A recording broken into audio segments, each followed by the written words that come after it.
नमस्ते। भारतीय इतिहास में एक दौर ऐसा भी था जिसे स्वर्ण युग या गोल्डन एज कहते हैं। ये था गुप्त साम्राज्य का समय, करीब तीसरी सदी से लेकर छठी सदी तक। तो आज हम इसी पर बात करेंगे कि आखिर इस दौर में ऐसा क्या खास था जो इसे ये नाम मिला। तो सवाल यही उठता है कि किसी भी दौर को स्वर्ण आखिर क्यों कहा जाता है। देखिए, ये सिर्फ एक अच्छा सा नाम नहीं है, बल्कि ये उस समय की जबरदस्त शांति और उन कामयाबियों का प्रतीक है जिन्होंने सचमुच दुनिया को बदल दिया। ये एक ऐसा वक्त था जब शांति और खुशहाली ने ऐसे ऐसे आइडियाज को जन्म दिया जिन्होंने सिर्फ भारत ही नहीं बल्कि पूरी दुनिया के भविष्य को एक नई शक्ल दी। तो चलिए इस शानदार दौर की कहानी में थोड़ा और गहरा उतरते हैं। देखिए, किसी भी स्वर्ण युग की नींव होती है स्थिरता। तो पहला सवाल तो यही है कि गुप्त शासकों ने वो स्थिरता आखिर हासिल कैसे की, जिसने इतनी बड़ी बड़ी उपलब्धियों के लिए एक जमीन तैयार की। इसकी नींव रखी थी चंद्रगुप्त प्रथम ने, जिन्होंने बड़ी होशियारी से शादियों के जरिए राज्यों को आपस में जोड़ा। फिर आए उनके बेटे समुद्रगुप्त, जो एक महान योद्धा थे, और उन्होंने अपनी जीतों से साम्राज्य को बहुत दूर तक फैला दिया। और आखिर में चंद्रगुप्त द्वितीय, जिनके राज में ये साम्राज्य अपने चरम पर पहुंच गया, मतलब पश्चिम में गुजरात से लेके पूर्व में बंगाल तक। इन तीनों ने मिलकर एक बहुत ही विशाल और मजबूत साम्राज्य खड़ा कर दिया था। और ये शांति सिर्फ कोरी बातें नहीं थी।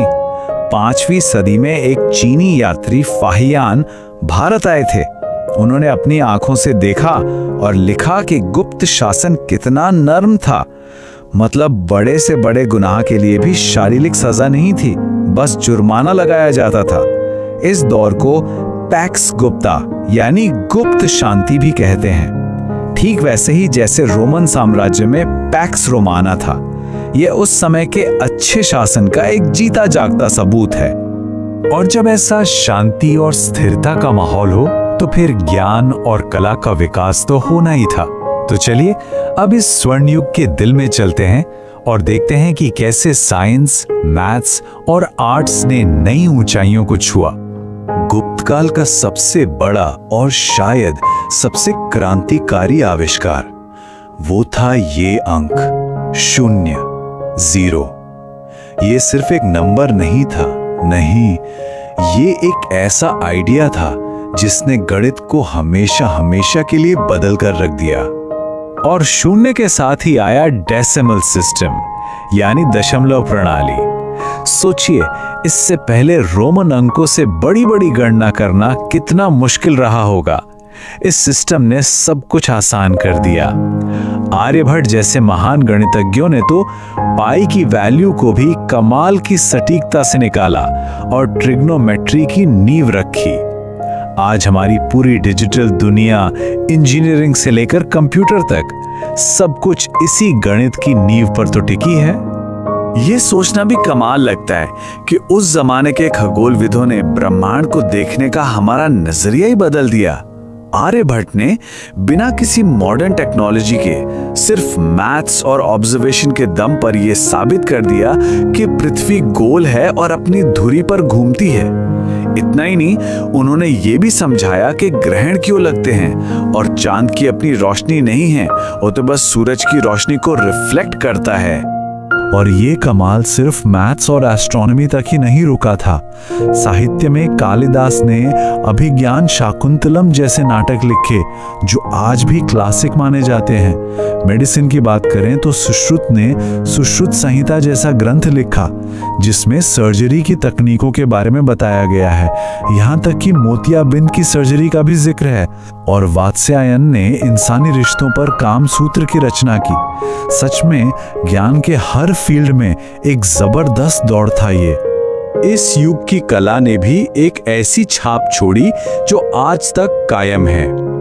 अजंता की गुफाओं में जो पेंटिंग्स हैं या सारनाथ में जो बुद्ध की मूर्तियां हैं, उन्होंने कला के ऐसे स्टैंडर्ड सेट किए जिनका असर पूरे एशिया में देखने को मिला। ये बात खूबसूरती से दिखाती है कि गुप्त काल का प्रभाव कितना गहरा और कितना फैला हुआ था। लेकिन इस सुनहरी तस्वीर का एक दूसरा पहलू भी था। कई इतिहासकार ये भी मानते हैं कि इसी दौर में जाति व्यवस्था और भी ज्यादा सख्त हो गई, जिससे समाज में गैर बराबरी बढ़ी।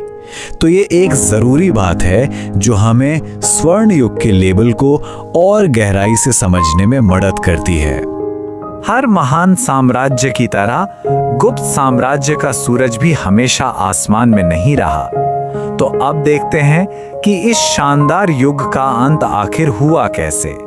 साम्राज्य की शांति और समृद्धि पर उत्तर पश्चिम दिशा से एक बहुत बड़ा खतरा मंडरा रहा था।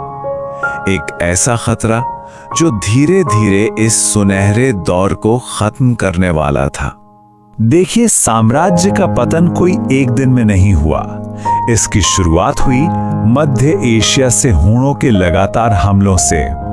इन हमलों ने साम्राज्य का खजाना और सेना दोनों को कमजोर कर दिया, और जैसे ही केंद्र में पकड़ ढीली पड़ी, जो स्थानीय शासक थे उन्होंने खुद को आजाद घोषित करना शुरू कर दिया। ऊपर से इन हमलों ने जरूरी व्यापार के रास्तों को भी बंद कर दिया, जिससे धीरे धीरे समृद्धि भी खत्म होने लगी। साम्राज्य तो भले ही खत्म हो गया, लेकिन उसके आइडियाज और उसकी खोजें आज भी हमारे साथ हैं। तो आइए अब देखते हैं कि गुप्त काल की विरासत क्या है और वो आज हमारी जिंदगी पर कैसे असर डालती है।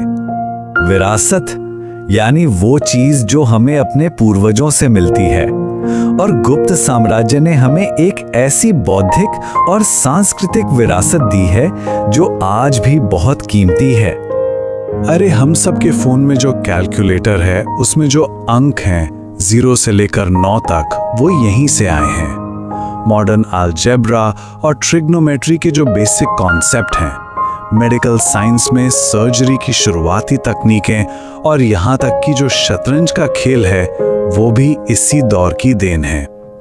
ये विरासत आज भी हमारी दुनिया का एक अहम हिस्सा है। तो कुल मिलाकर गुप्त काल का महत्व सिर्फ उसकी सीमाओं या उसके समय में नहीं है, बल्कि उन आइडियाज में है जिन्होंने सरहदों को पार किया, अरब दुनिया से होते हुए यूरोप तक पहुंचे और पूरी इंसानियत के साझा ज्ञान का एक अटूट हिस्सा बन गए।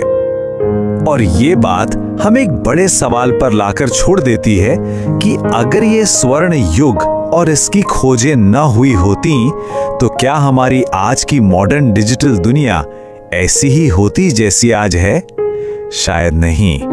इस पर सोचिएगा जरूर। इस प्रस्तुति को देखने के लिए धन्यवाद। अगर आपको वीडियो इन्फॉर्मेटिव लगी हो तो लाइक जरूर करें